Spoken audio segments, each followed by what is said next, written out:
Let me begin by answering a fundamental question that I get asked a lot as we discuss this very important issue, and that is, why do we even care about what's happening in Syria? And I want to make very clear my belief, that I think reflects the belief of most of the members of this committee, and that is that what happens in Syria is a vital national interest to the United States and to our national security for reasons that have already been outlined. The Syrian relationship with Iran is very significant. It's a key part of their ambitions to be the regional power, the dominant regional power. In fact, the Iranians love to brag that Syria gives them a border with Israel. Number two, Assad is an anti-American supporter of terrorism. He's a supporter of Hamas. He's a supporter of Hezbollah. And by the way, he's a supporter of al-Qaeda in Iraq, the same al-Qaeda in Iraq that's responsible for the death and maiming of countless brave young men and women who served our country in uniform. It's also of interest to us because of the instability that this is creating in Syria, instability that's allowing portions of Syria to quickly become kind of what Afghanistan was before 9/11, the premier operational space for global jihadists from abroad to come train and fight and plan attacks in the future. And now, added to that, is this chemical attack, which undermines the post-World War II world order, which basically said that these things are unacceptable. And allies that look at the United States and our capabilities of living up to our security promises is all at risk now as a result of all of this. But this is why Syria and what's happening in Syria matters to our national interest, why it's so clearly tied to a critical national security interest of the United States. By the way, most of, not all of this was true 2 years ago, when I joined other voices on this committee and in the Senate and beyond that advocated that at that time, when Assad was on the ropes, the United States should engage in trying to identify moderate elements and equip them so that they became the predominant rebel force in Syria and not others. But that didn't happen. Instead, the choice was made to lead from behind. The choice was made to watch as this thing unfolded. Others advocated that we should just mind our own business. And what we're seeing here now is proof and an example that when America ignores these problems don't ignore us. That we can ignore them, but eventually they grow and they come to visit us at our doorstep. And now we're faced with what we have. In fact, Secretary Kerry, a moment ago, you said that one of the calculations that Assad used in deciding to use chemical weapons was that the U.S. wouldn't do anything about it. And I understand perhaps why he made that calculation, because yes, this was a horrible incident where 1,000 people died, but before this incident, 100,000 people had died, including snipers that were used to pick off civilians, including women that were raped as part of they would go into these villages and carry this out, and nothing happened. So of course he reached that calculation. So this is a reminder of what happens when we ignore the world, when we look inward sometimes and we ignore these problems. They only get worse and more difficult to solve. And that's the mess that we have here right now. We are left with options, all of which are less than ideal. And I want to walk through the three that have been presented to us by different voices, and then ask specifically about the one the President is considering. The first option is to decide to help Syrians remove Assad and replace a more and more moderate government. I think that's the ideal outcome, but it has its own complications. Today, the rebel forces on the ground are not just the moderate rebels. There are non-moderate rebels. There are jihadists that now control major portions of the country, and in other parts of the country are intermingled with these rebel forces, creating a real prospect that after the fall of Assad, a new civil war could be triggered, one that could involve sectarian violence, massacres of minorities, etc. This comes with its own set of complications. The other, which some voices have advocated, is doing nothing.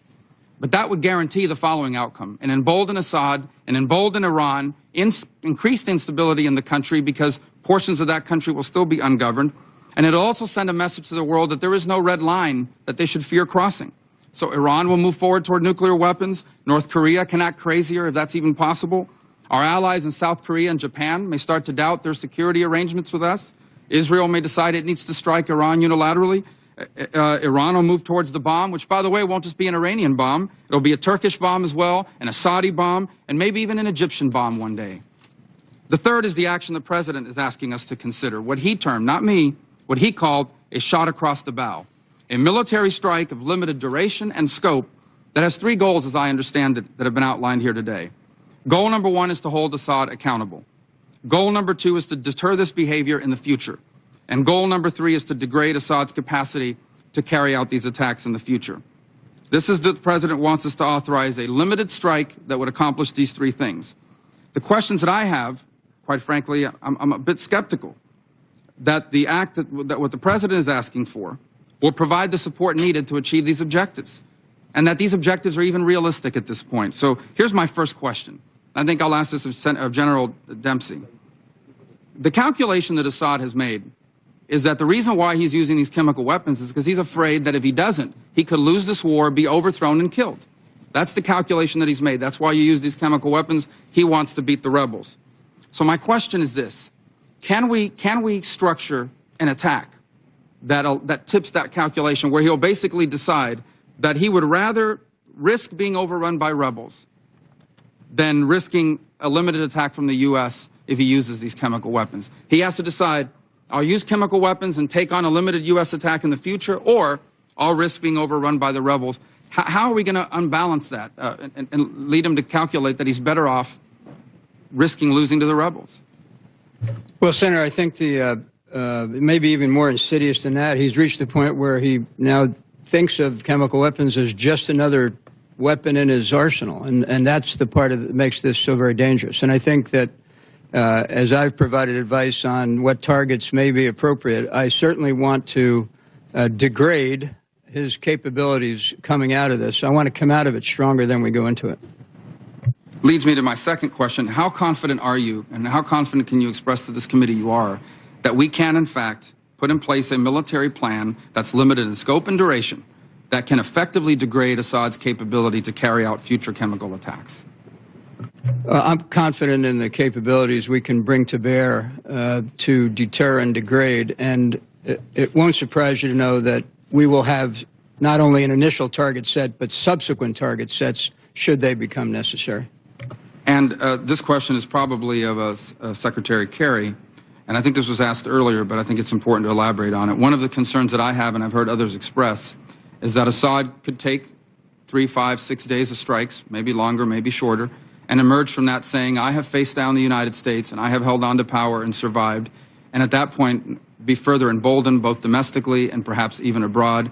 Have we taken that into account? And I understand your argument that inaction would be worse, but have we taken into account what the implications could be of an Assad that could weather a limited strike, and what that could mean for the long-term prospects of the conflict? Yes, we absolutely have. For certain, we've taken that into account. He will. Well, I mean, he will weather. The president's asking for a limited authority to degrade his current capacity and to deter him from using it again. He is not asking for permission from the Congress to go destroy the entire regime or to, do a much more extensive kind of thing. That's not what he's asking. So he will be able to stand up, and no doubt he'll try to claim that somehow this is, something positive for him.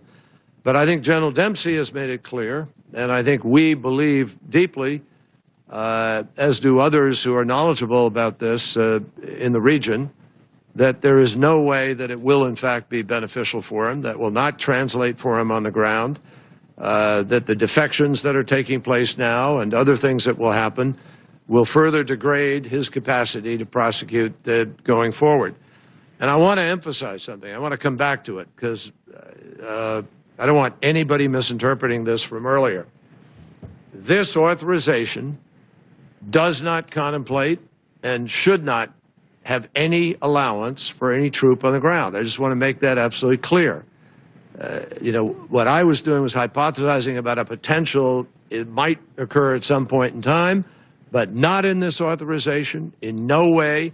Be crystal clear, there's no problem in our having the language that has zero capacity for American troops on the ground within the authorization the President is asking for. And I don't want anybody in the media or elsewhere to misinterpret that coming out of here. As I said earlier, I repeat it again now. That's important. Thank you. And I can assure you that that'll be in the resolution.